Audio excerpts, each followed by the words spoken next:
In 1979, a revolution shook a country. Millions of people marched in the streets.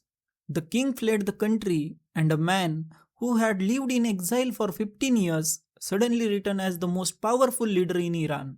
And the strange part is that man, Ruhollah Khomeini, had never run a government before. So, how did a religious scholar overthrow a king and create a system where one leader could rule for life? To understand this, we need to look at the rule of Shah of Iran, Muhammad Reza Pahlavi. For years, the Shah tried to modernize the country. He built factories, expanded the military, and pushed the rapid reforms. But many Iranians felt left behind. Political opponents were crushed by the secret police called Savak. Religious leaders believed the Shah was weakening the Islamic traditions by the Western influence, and the gap between rich and poor kept growing. By the late 1970s, anger was everywhere. Students protested, workers went on strike, and the clerics began speaking openly against the government.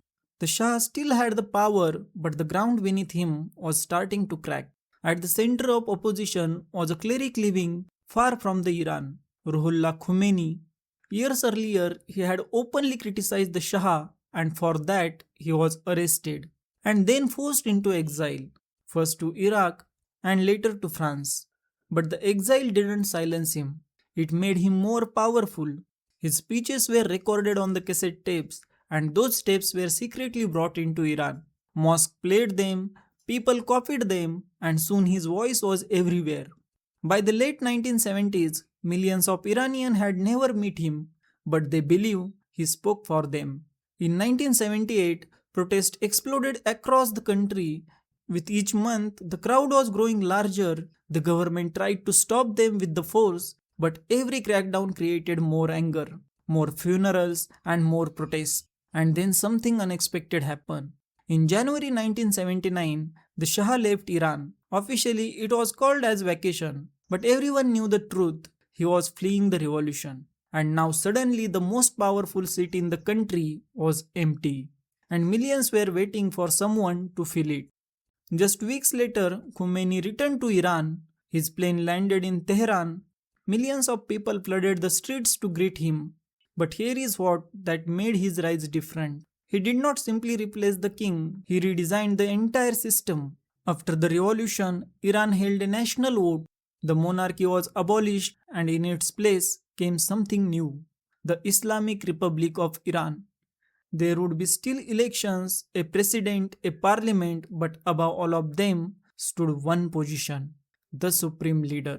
And that leader would have final say over the military, the courts, and the government. The first person to hold that role was Khomeini himself. For 10 years, Khomeini ruled as a supreme leader. Then in 1989, he died. And suddenly the revolution faced a difficult question: who would take his place? Many expected a powerful senior cleric. Instead, the choice surprised many people: Ali Khamenei. At that time, he was Iran's president, but he was not considered one of the highest religious scholars. So why him? Because Iran's political leaders needed someone they trusted, someone who loyal to the system Khomeini had created, and someone who protect the revolution.